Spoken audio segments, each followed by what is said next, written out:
3. New York and the revocation of corporate charters. A. The New York Statute, codifying quo warranto.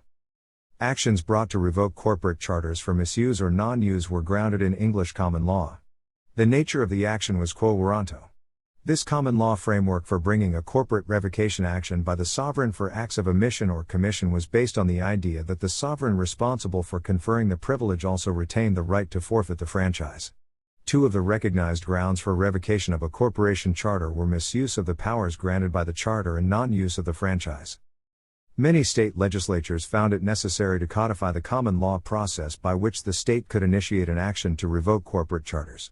New York codified quo warranto in Section 1101 of the Business Corporations Law. S. 1101.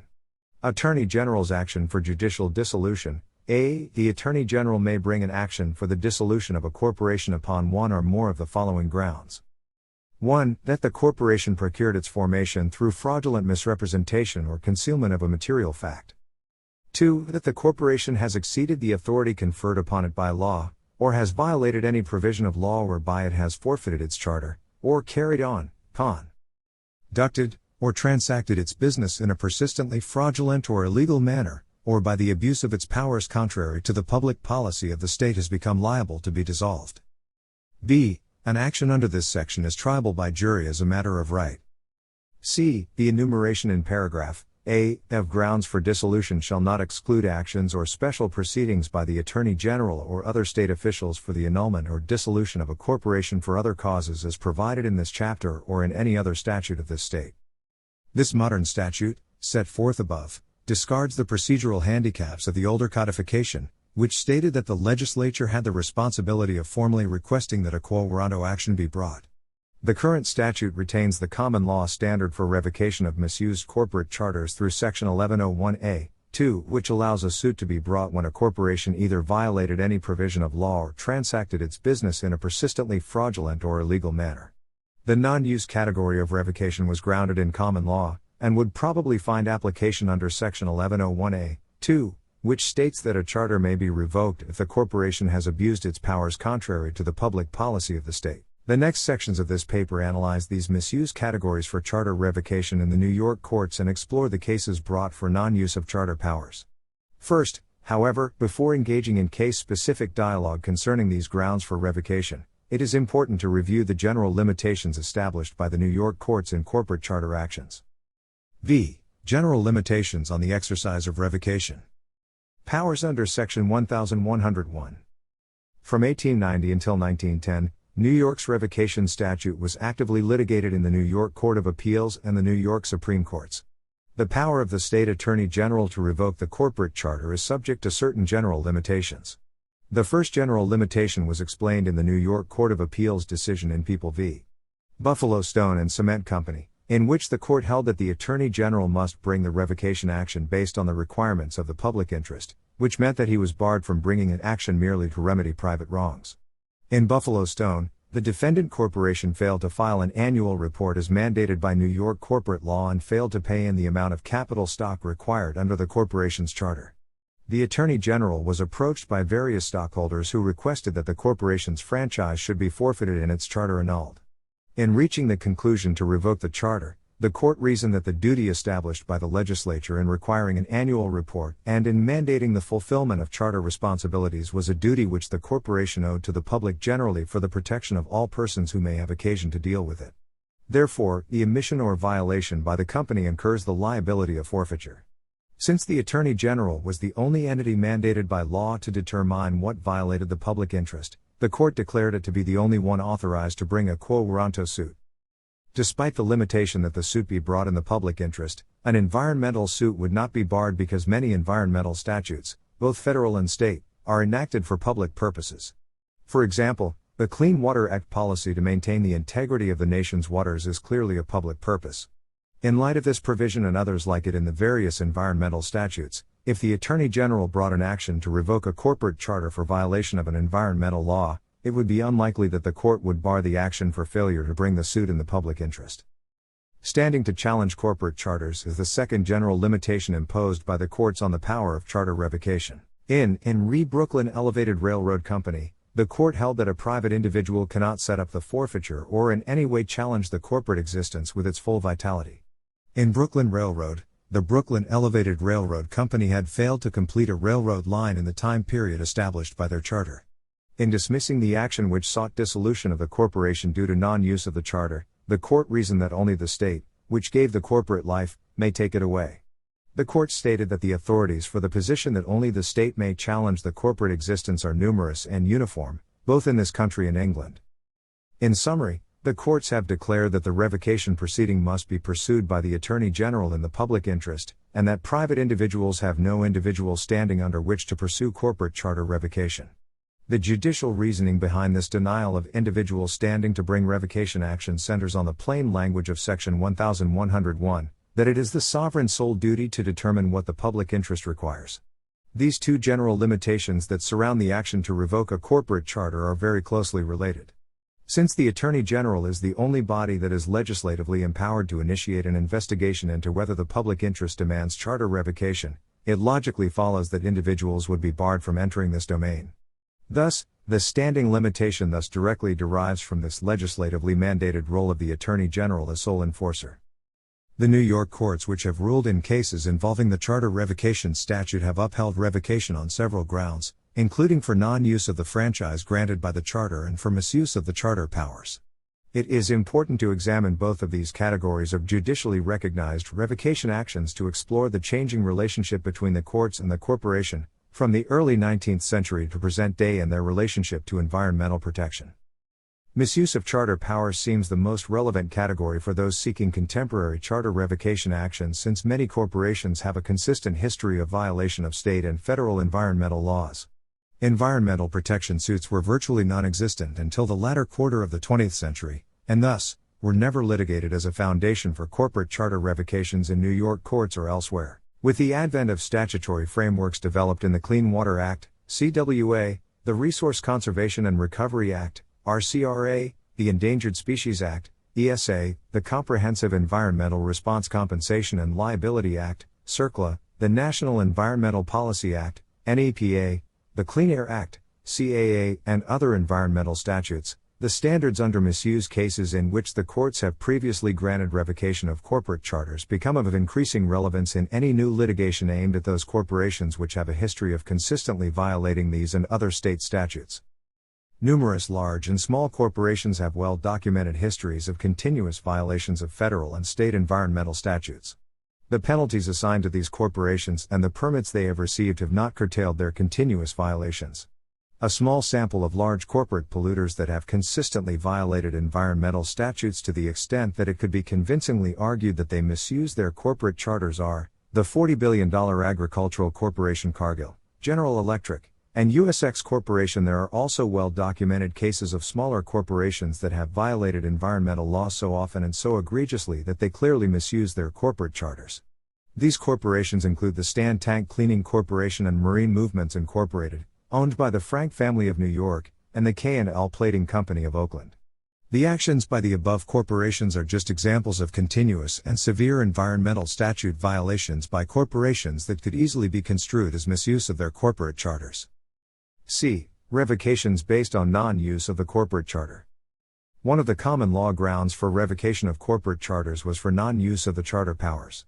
Although not specifically mentioned in Section 1101, this category of revocation would fall under the abuse of powers contrary to the public policy of the state language in Section 1101a, 2. The contention that an abuse results from the non-use of the charter-granted powers can be traced back to the colonial origins of quo warranto charter revocation actions. The immense monopolistic franchises that were granted charters and their subsequent failure to perform charter-assigned duties were seen by the courts as serious breaches of contractual obligations, and therefore, abuses of their charter powers. The New York Court of Appeals has consistently upheld the common law premise that corporate charters may be revoked by the state for non-use of the charter powers. In People v. Broadway Railroad, the court held that where default is caused by the entire failure of the corporation to perform its franchise duties, forfeiture is an appropriate action. In Broadway Railroad, the defendant had failed to fulfill the purpose of the charter, which required the defendant to complete the tracks located on the several streets and roads named on or before October 1, 1861. The defendant had constructed the railroad line, then discontinued operations of the railroad and removed and destroyed the road. The court ruled that this non-use constituted a forfeiture of the charter and pronounced that the power of the court to declare the franchises of the defendant forfeited for non-use is undoubted. The court focused its reasoning on the magnitude of the public wrong and stated that the railroad company should have discharged its duty to the public by using the charter privileges. The court has also held that charter revocations could be maintained, based on a non-use of charter revocation theory, when a corporation's delayed exercise of charter powers would create a nuisance. In People v. Equity Gaslight Company, the court held that the complaint seeking a charter revocation remedy must outline a threat to the public safety and show that no other authority can remedy the nuisance. Equity Gaslight was factually similar to Broadway Railroad, in that the Equity Gaslight Company had delayed fulfillment of the terms within its charter, which required the corporation to lay gas lines within the city. The gas company sought to tear up the streets and lay pipes within them. The suit was brought in equity by the Attorney General to restrain the commission of an alleged nuisance by a corporation, its contractor and officer. Although not a quo warranto proceeding, in that the Attorney General was not directly bringing an action to revoke, the action was brought to abate a future nuisance through revocation of the corporate charter. The action was similar to a quo warranto suit because the Attorney General argued that the non-use of the franchise to lay gas lines resulted in a self-executing forfeiture of the charter. The Attorney General sought an injunction to prevent the corporation from laying the gas lines, an activity that would create a nuisance. The court reasoned that it is familiar law that the people can maintain a suit in equity to abate a public nuisance, when the circumstances of the case show it involves the public safety or convenience. To establish a valid complaint, the court ruled that the future action must affect or endanger the public safety or convenience, and require immediate judicial interposition. The second requirement outlined by the court was that the nuisance must be clearly established. Third, the court stated that the judiciary would not interfere where the obstruction is of such a character that it may with equal facility be removed by other constituted authorities and public officers. In applying the elements to the facts, the court found a failure of the third prong, and ruled that the suit must be dismissed because Brooklyn officials have ample power to protect and maintain the streets, and that therefore, the people have abundant remedy without coming into a court of equity. The test applied in Equity Gaslight to the common law public nuisance action outlined the several elements that the court examined in granting relief.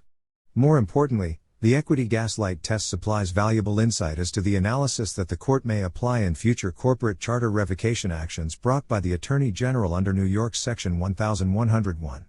Any argument under the third prong that the presence of state regulators would foreclose revocation actions for environmental violations could effectively be countered in cases where piecemeal enforcement actions of persistent corporate environmental abuses are deemed not effective. In situations where a consistent history of violations is shown, this argument holds extra weight. The Broadway Railroad Court's emphasis on the magnitude of the public wrong lends credence to the argument that piecemeal enforcement actions may not be an effective remedy where there exists a corporate scheme of wrongdoing and this scheme causes public harm of great magnitude. D. Revocations based on misuse of the corporate charter for violations of state law. The New York appellate courts have also upheld the Attorney General's revocation power where the corporation has misused its charter by violating New York law. Section 1101 declares that a charter may be revoked if the corporation has violated any provision of law or carried on, conducted, or transacted its business in a persistently fraudulent or illegal manner. The Attorney General has brought many misuse actions in the state courts. These have included suits to enjoin fraudulent activities and suits seeking corporate charter revocation for failure to file annual corporate financial reports as required by New York law. In People v. North River Sugar Refining Company, the New York Court of Appeals held that a corporate charter could be revoked when the corporation violated the corporate law of New York. In North River Sugar Refining Company, the court grappled with a quo warranto suit brought to annul the charter of a sugar company involved in the sugar trust. In that case, the North River Sugar Refining Company had entered into an agreement by which the company had allowed management to be controlled by the Sugar Trust, which was a conglomerate of sugar companies. In support of charter revocation, the state contended that the trust combination was injurious to trade and commerce because the agreement suppressed competition and enhanced prices. In seeking charter revocation, the Attorney General argued that corporate franchises are granted in trust upon the condition that for non-user or misuser they may be reclaimed by the state in the appropriate judicial proceeding. The court stated that the judgment sought against the defendant is one of corporate death. The state, which created, asks us to destroy. In reaching its conclusion that charter revocation was an appropriate remedy, the court engaged in a two-pronged analysis. First, the court asked whether the defendant corporation had exceeded or abused its powers. Secondly, the court asked whether the excess or abuse threatened or harmed the public welfare. In deciding that revocation of the corporate charter was proper, the court stated that the actions of the directors could be imputed to the corporation. The court also noted that in making the combination agreement, the trust monopolistic business form, the corporation had abused its powers both by circumventing the corporate form and by allowing the corporation to be managed by the trust. In effect, the corporation is severed from its stockholders. In finding an abuse of charter powers, the court stated that the charter embodied a contractual arrangement between the state and the corporation which was intended to rebound to the benefit of the stockholders, but that the trust business arrangement violated this contract. On the second question, the court stated that corporate grants are always assumed to have been made for the public benefit and that the conduct of engaging in trust activities so far disappoints the purpose of their creation, that it unfavorably affects the public interest. In addition, the court stated that the trust's impact on free competition was so material and important as to justify a judgment of dissolution. Two other cases, namely, State v. Cortel Corporation and People v. Abbott Maintenance Corporation, decided by the appellate courts, also upheld revocation actions for misuse of charter powers from corporate violations of state law. As in North River Sugar Refining Company, the courts applied a similar two-part test in determining the applicability of a charter revocation remedy. State v. Cortel Corporation involved the use of fraudulent practices to obtain ownership of real estate. People v. Abbott Maintenance Corporation involved the corporation's use of fraudulent advertising. Through these cases, the New York courts have expanded the authority of the Attorney General to pursue the revocation of charters, by declaring that Section 1101 merely codifies the common law. These decisions also make a violation of any law acceptable grounds for a charter revocation action. In Cortel Corporation, the court held that the alleged fraudulent acts of the corporate defendants were actionable wrongs against the state which rightfully subjected the corporation to a revocation of its charter. The defendants in Cortel Corporation had approached owners of residences whose mortgages were on the verge of foreclosure.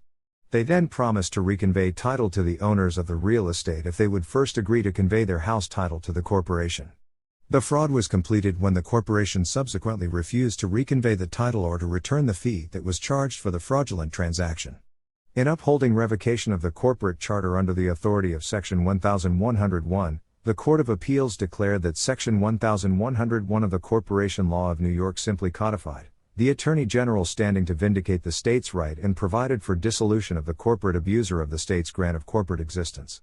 Perhaps more importantly, the court also held that Section 1101 did not create a new cause of action, which would have subjected the Attorney General's suit to a 3-year statute of limitations. Under New York law, any new cause of action is subjected to a 3-year statute of limitations. Therefore, the court held, the suit was subject to a 6-year statute of limitations, since the statute only serves to grant standing to the Attorney General to bring corporate dissolution actions. In the 1960 case, Abbott Maintenance, the court held that the Attorney General had the authority under Section 91, the older revocation statute, to bring a revocation suit for violations of any state law. In most of the previous charter revocation actions, the state judiciary had narrowly construed Section 1101 to be applicable only to those statutes which directly governed corporate activities and behavior. In Abbott Maintenance, the defendants had advertised part-time openings in floor waxing. When the applicants arrived, under the guise of employing the men as floor waxers, the corporation charged the men $936 for a waxing machine worth $103. The court found that revocation was proper since the defendant was found in violation of New York Penal Law Section 421, concerning false and untrue advertising, and General Business Law Section 396, concerning unlawful selling practices. The court reasoned that the requirement under Section 91 that there be a violation of any provision of law must be read more broadly than a mere violation of one or more of the list of statutory provisions which govern corporate organization and function. However, once the threshold question of whether there is any violation of state law is answered, the question of whether a charter will be revoked depends on the magnitude and public importance of the unlawful or improper practices complained of. From this brief survey of relevant New York case law, the arguments supporting contemporary misuse of charter revocation actions in response to corporate environmental violations seem promising. The two-pronged analysis introduced in North River Sugar Refining Company clearly favors an environmentally based revocation action. The first prong, the abuse of corporate charter powers, would be apparent in environmental cases, because no charter can grant the corporation the power to violate state and federal environmental law. The second prong, the threat or harm to public welfare, would be satisfied in many suits brought to curb environmental abuses through charter revocation because environmental health-based harms have been recognized as clear risks by the state legislatures and by the judiciary. Proving the second prong of the analysis is the key to a suit brought by the Attorney General to revoke a corporate charter. The magnitude of the harm or threat to public welfare would become the determinative factor, as it was in North River Sugar Refining Company. A corporation that has persistently violated state environmental laws would therefore be more susceptible to such a challenge since there is a greater chance that the violations have caused severe public harm. The judicial determination that revocation actions under Section 1101 are subject to a 6-year statute of limitations by the Cortell Corporation Court also favors an environmentally based revocation suit.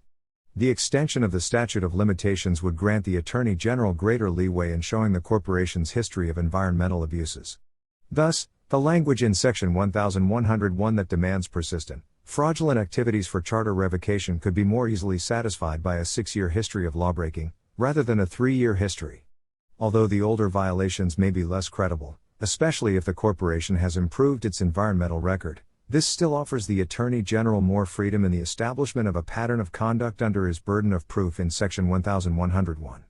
Therefore, a longer statute of limitations would allow the Attorney General to use a greater body of supporting evidence in such an action. Finally, the Abbott Maintenance Court's broad reading of Section 1101 to include violations of any law as a basis for revocation, grants the Attorney General even greater powers to seek revocation of corporate charters. By opening Section 1101's scope to violations of any state law as a basis for the section's misuse suits, the court opens the door for revocation suits based on environmental, labor, and civil rights statutory violations. In the right environmental case, in which there has been persistent illegal behavior resulting in great public harm, the Attorney General would have a substantial probability of success in bringing a contemporary charter revocation suit under Section 1101 to address the environmental statutory violations. The State Attorney General and revocation of corporate charter suits. Revocation actions brought by the New York Attorney General may prove successful under the misuse theory for violation of state laws. These suits, backed by the relatively well-developed supporting case law, provide the Attorney General with a solid footing from which to pursue revocation of charters in response to corporate environmental abuses. As recognized in the prior section, certain corporations would be more susceptible to charter revocation actions than others. Corporations that have a persistent history of violations of environmental statutes resulting in great public harm would be prime targets for a revocation suit. If a corporation violated its permit for 20 years by dumping cyanide, copper, zinc, and nickel into a river, eventually killing all aquatic life within 5 miles, and consistently ignored enforcement actions, then that company would be susceptible to charter revocation. Revoking a charter when the company is still solvent avoids the concerns encountered when the corporation pollutes and then files for bankruptcy. Union Carbide Corporation exemplifies a corporation which would be susceptible to a charter revocation action. Between 1987 and mid-1994, Union Carbide operations were responsible for groundwater and drinking water contamination resulting from approximately 500 toxic chemical spills. Many of these spills involved the deadly chemical agent benzene. However, more often than not, the corporate charter revocation remedy would be used against small corporations, rather than corporations like Union Carbide. Judges and juries may not be convinced that the magnitude of the environmental harm outweighs the economic benefit offered by a corporation like Union Carbide, whose gross income ranks it among those of countries in terms of gross domestic product. Revocation of smaller corporations' charters, whose number of employees remains in the single digits, may offer the Attorney General an excellent opportunity to accomplish two goals: removal of a source of environmental damage, and building a foundation of revocation case law to be used effectively against other corporations. The small corporation approach offers greater chances of success. The judge and jury are less apt to engage in an equity balancing between economic benefits and environmental harms, because the economic benefits of a smaller corporation may be de minimis as against the tightened interests of a larger corporation. However, the two-pronged analysis applied in the North Sugar Refining Company case and others decided by the New York courts, would perhaps apply in greater force to corporations such as Union Carbide, who fulfill the persistently fraudulent or illegal language of Section 1101 through their consistent history of environmental violations.